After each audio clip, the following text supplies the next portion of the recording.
Thank you, Mr. Speaker. I rise today in support of House Bill 427. As my joint sponsor so well described, it's legislation that expands the definition of human trafficking to include the manipulation of controlled substance addiction in the state of Ohio.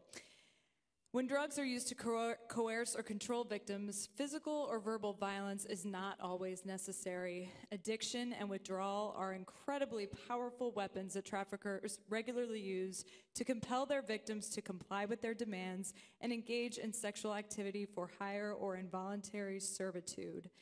Traffickers understand that victims may lose credibility and presumed innocence if they are ever arrested for prostitution when under the influence of drugs.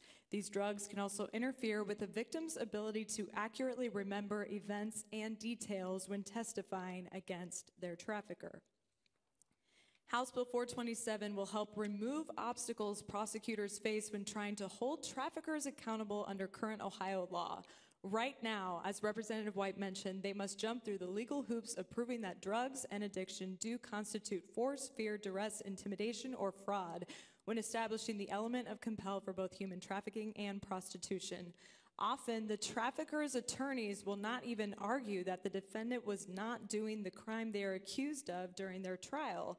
Instead, they will make the case that the drugs their client provided don't fall into the definition of compelling prostitution or human trafficking, rendering them not guilty as charged.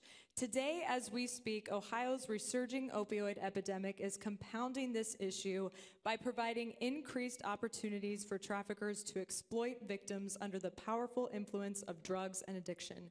We must act now to close this loophole, officially recognize this commonly used tactic, and allow for the increased prosecution of traffickers.